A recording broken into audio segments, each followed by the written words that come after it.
अंतरिक्ष के रहस्य हमेशा ही इंसानों के लिए एक कौतूहल का विषय बने हुए हैं, जिन पर हमारे अंतरिक्ष वैज्ञानिक काफी लंबे समय से अपनी रिसर्च और एक्सपेरिमेंट करते रहते हैं और हमें अंतरिक्ष के नए नए रहस्यों के बारे में जानकारी भी देते रहते हैं।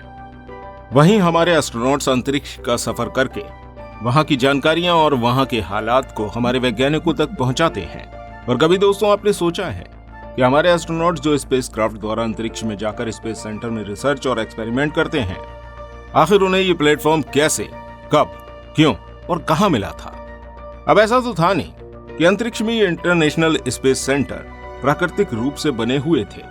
तो सोचने वाली बात यह है कि इतने बड़े आकार के ये स्पेस सेंटर आखिर अंतरिक्ष तक पहुंचाए कैसे गए, और अगर पहुंच भी गए तो कैसे वो इतने सालों से वहां टिके रहकर अपना काम बखूबी कर रहे हैं और साथ ही हमारे एस्ट्रोनॉट्स के लिए अपनी जिंदगी के कई दिन स्पेस में बिताने का केंद्र बने हुए हैं।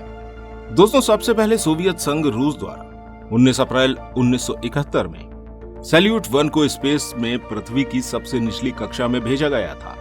इसके बाद आज तक 12 स्पेस सेंटर अंतरिक्ष में भेजे गए हैं, जिसमें से 5 स्पेस सेंटर तो अकेले सोवियत द्वारा ही प्रक्षेपित किए गए थे। दोस्तों, आज से काफी समय पहले स्पेस सेंटर बनाने के विचार केवल एक काल्पनिक विचार ही माना जा रहे थे, लेकिन 1940 में यह बात विज्ञान द्वारा स्पष्ट कर दी गई कि स्पेस सेंटर बनाने का विचार केवल काल्पनिक न होकर प्रयोगात्मक है। तो आइए दोस्तों, सबसे पहले आपको अंतरिक्ष स्टेशन के बारे में जानकारी देते हैं।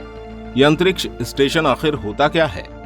अंतरिक्ष स्टेशन अंतरिक्ष में दुनिया से भेजे गए अंतरिक्ष यंत्रों को रखने की एक जगह होती है, जहां पर पृथ्वी से आने वाले एस्ट्रोनॉट्स यहां कई दिनों तक रहकर कई तरह की रिसर्च करते हैं। अगर इसे अंतरिक्ष में इंसानों का घर कहा जाए तो ये कोई गलत बात नहीं होगी। अब सवाल ये उठता है कि आखिर हम इंसानों को अंतरिक्ष में ऐसी जगह बनाने की आखिर जरूरत क्या थी? तो दोस्तों, सबसे पहले आपको बता दें कि अंतरिक्ष में मौजूद ग्रह और उपग्रहों में कहीं भी हमारी पृथ्वी के समान वातावरण मौजूद नहीं है जिसमें हम इंसान जीवित रहकर कोई प्रयोग कर सकें। इसलिए मनुष्य द्वारा स्पेस सेंटर में अपनी पृथ्वी के अनुकूल वातावरण को तैयार करके अंतरिक्ष में स्थापित किया गया है। इसके अलावा भी स्पेस सेंटर को अंतरिक्ष में स्थापित करने के कई और भी वैज्ञानिक कारण मौजूद हैं, जैसे कि मानव शरीर पर अंतरिक्ष का प्रभाव देखने के लिए अंतरिक्ष स्टेशन को बनाने की आवश्यकता थी। उसके साथ ही वहां रहकर अन्य ग्रहों की जानकारी लेना और स्पेस ट्रैवलिंग को मुमकिन बनाना, ये सभी स्पेस सेंटर को अंतरिक्ष में स्थापित करने के मुख्य कारणों में शामिल है। दोस्तों, आपको बता दें, स्पेस सेंटर का अंतरिक्ष में मौजूद होना समय समय पर अंतरिक्ष वैज्ञानिकों द्वारा चलाए जा रहे कई अंतरिक्ष कार्यक्रमों के अंतर्गत एक स्तंभ के रूप में काम आता है। साल 1950 से जब दुनिया में अंतरिक्ष युग की शुरुआत हुई, तब सभी देशों द्वारा अंतरिक्ष में पहुंचने की जैसी एक होड़ सी लग गई हो। ऐसे में अलग अलग देशों द्वारा कई तरह के स्पेसक्राफ्ट और स्पेस स्टेशंस के डिजाइन तैयार किए जाने लगे। साल 1969 में पहला स्पेस स्टेशन रूस द्वारा 2 स्पेस साइल व्हीकल को जोड़कर तैयार किया गया था। इसके बाद साल 1984 में ISS यानी कि इंटरनेशनल स्पेस स्टेशन को बनाया गया। इसे बनाने में नासा के वैज्ञानिकों के साथ साथ दुनिया भर के 15 देशों की 5 अंतरिक्ष रिसर्च सेंटर के वैज्ञानिकों ने सहयोग दिया था। यह स्टेशन पृथ्वी की सबसे निचली ऑर्बिट में एक स्थायी रूप से बसाया गया एक अंतर्राष्ट्रीय स्पेस सेंटर है। इसे वहां पर पूरी तरह से स्थापित करने में पूरे 30 मिशन भेजे गए हैं और इसे पूरी तरह तैयार होने में पूरे 10 साल का समय भी लगा है। दोस्तों, आपको बता दें कि अंतरिक्ष में मौजूद ये स्पेस सेंटर का वजन कुल 460 टन है और ये हमारी पृथ्वी से कुल 240 मील की ऊंचाई पर रहकर पृथ्वी की परिक्रमा करता है। वहीं कभी कभी परिक्रमा करने के दौरान ये 450 मील की दूरी पर भी पहुंच जाता है। दोस्तों, आप लोगों के दिल में जरूर ये सवाल उठ रहा होगा कि इतना बड़ा और भारी स्पेस स्टेशन आखिर अंतरिक्ष में पहुंचाया कैसे गया?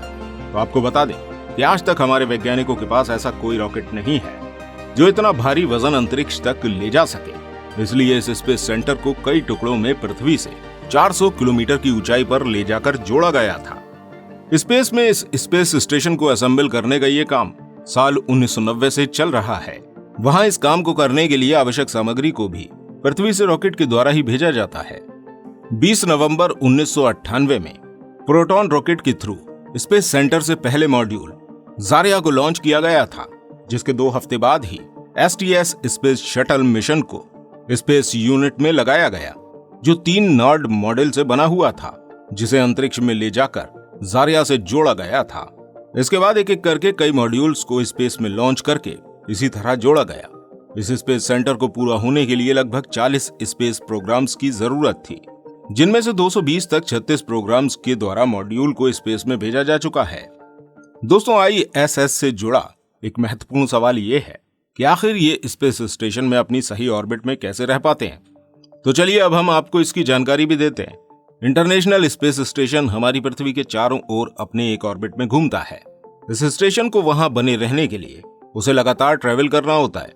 अंतरिक्ष में ये स्टेशन 17,105 मील प्रति घंटे की रफ्तार से हमारी पृथ्वी की परिक्रमा करता है।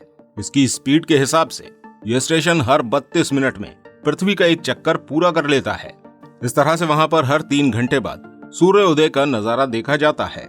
दोस्तों, ये गतिमान स्पेस स्टेशन वहां अपनी ऑर्बिट में 2 फोर्सेस के एक्टिव रहने की वजह से बना रहता है, जिसमें से पहला है गुरुत्वाकर्षण यानी कि ग्रेविटी।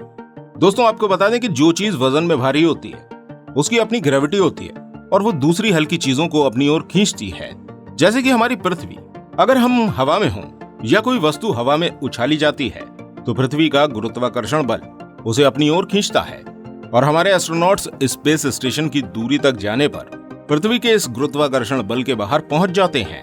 यहाँ पर स्पेस स्टेशन पर एक और बल कार्य कर रहा होता है जिसे सेंट्रीफ्यूगल फोर्स कहते हैं। जैसे कि जब कुछ चीज गोल घेरे में घुमाई जाती है तो एक बल उस चीज को बाहर की ओर खींचता है, उसी को हम सेंट्रीफ्यूगल फोर्स कह सकते हैं। अब अगर हम गौर करें तो समझ पाएंगे कि धरती के ऊपर स्पेस में धरती का चक्कर लगाते स्पेस स्टेशन पर लगने वाला गुरुत्वाकर्षण बल उतना ही होता है जितना कि उस घूमते स्टेशन पर लगने वाला सेंट्रीफ्यूगेशन फोर्स होता है। इसकी वजह से ये स्पेस स्टेशन एक नियत स्पीड के साथ पृथ्वी के चारों ओर घूमता रहता है, जिसे हमारे वैज्ञानिक स्टेबल ऑर्बिट कहते हैं। और ये ऑर्बिटेशन तब तक होती रहती है जब तक कि इसके फोर्सेज में कोई बदलाव न किया जाए। इसलिए सालों साल बड़े से बड़े स्पेस स्टेशन स्पेस में इसी तरह चलते रहते हैं और जमीन पर आकर नहीं गिरते हैं। अब सवाल ये उठता है कि क्या ये स्टेशन हमेशा हमेशा के लिए ही स्पेस में पहुंच चुके हैं? तो दोस्तों, आपको बता दें कि जब एस्ट्रोनॉट स्पेस में जाते हैं तो उनके लौटते समय वो एक छोटे मॉड्यूल या कहें तो कैप्सूल में अपनी वापसी किसी समुद्र के अंदर करते हैं और अपनी वापसी के दौरान उन्हें पृथ्वी के वायुमंडल में प्रवेश के साथ ही अत्यधिक दबाव और घर्षण झेलना पड़ता है, जिसे हम फ्रिक्शन कहते हैं। इस सारी प्रक्रिया में हमारे एस्ट्रोनॉट सुरक्षित रहते हुए पृथ्वी के वायुमंडल में प्रवेश कर पाते हैं और प्रशांत महासागर में जाकर गिरते हैं। ठीक उसी तरह जब स्पेस स्टेशन अंतरिक्ष से धरती पर लौटना हो तब उसके वो हिस्से जिन्हें वहां पर यूज किया जा सकता है वो वहीं छोड़े जा सकते हैं और बाकी हिस्सों को मिशन कंट्रोलर रॉकेट की सहायता से पृथ्वी के करीब लाने की कोशिश करी जाएगी। और जब ये पृथ्वी के वायुमंडल में प्रवेश करेगा तब घर्षण बल और वायु दाब की वजह से आग की लपटों में बदलते हुए ये स्पेस स्टेशन का हिस्सा पृथ्वी के अंदर प्रवेश कर जाएगा, साथ ही प्रशांत महासागर में जाकर गिरेगा, जहां पर अक्सर ही इंटरनेशनल स्पेस स्टेशन के मॉड्यूल को गिराया जाता है।